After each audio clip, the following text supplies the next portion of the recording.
This is my 2013 CB500X. First, I'd like to compare and contrast this to my KLX 230. Notice I'm sitting fairly upright. My knees are not terribly bent. My hands are a little high, and I'm very comfortable on this bike. It weighs under 300 pounds. The bike, not me. And I was very happy with this bike, but it wouldn't freeway. So I saw this ad on Craigslist for $3,800, a CB500. It said F, but it was an X. And so I went and looked at it, went for a long drive and looked at it, and ended up getting it. I brought it home. When I got it home, I realized that it wasn't exactly that comfortable. I'm lower to the ground. I can put my feet down flat. The knee bend, when I put my feet on the pedals, the knee bend is pretty, to me it was severe. For long trips it would make my knees uncomfortable. The seat makes me want to slide forward. The way it's angled, other than that, it was pretty comfortable. It wasn't comfortable for a long drive. And the handlebars, I ended up kind of leaning forward the way they were set like that. I wasn't quite happy with it. Testing it out before I've done repairs. It's got old tires on it, and ultimately this is a demonstration of the ergonomics before I did any altercations.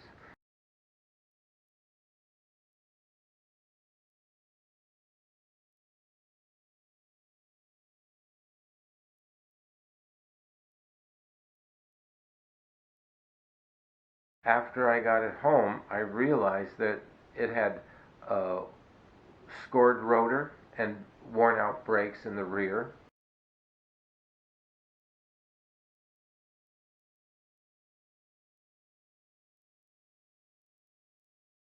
To my disappointment, the right fork seal was leaky. So it drizzled down, of course, down the right fork and onto the brake assembly, including the brake pads, I think, became saturated. You can see the residue there. The back brake and the rotor needed to be replaced, as well as I needed to put the stock exhaust back on. I wouldn't want to drive this around any dry brush, and it's also noisy. It was noisy. And I plan to get a Seat Concepts seat for it. Altogether, the price for a lot of the upgrades ran over $1,000, and I had to hang it up in the metal shed so I can get the wheels off. So I took those down separately, of course, to get the new tires on them, and the brakes were shot like I suspected.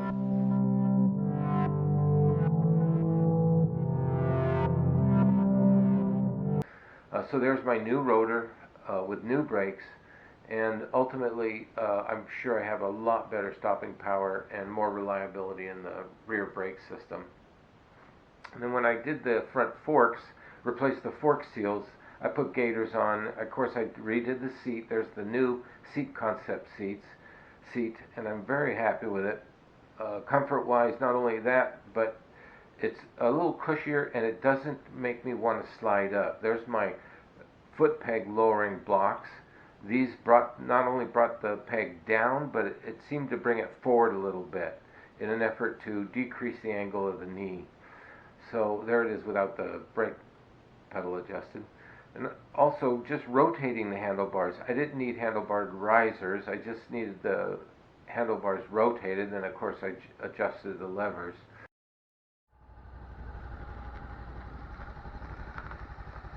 Sitting more upright because of the handlebars. My knee bend is decreased because of the lowering pegs, and my ass is more comfortable because of the seat.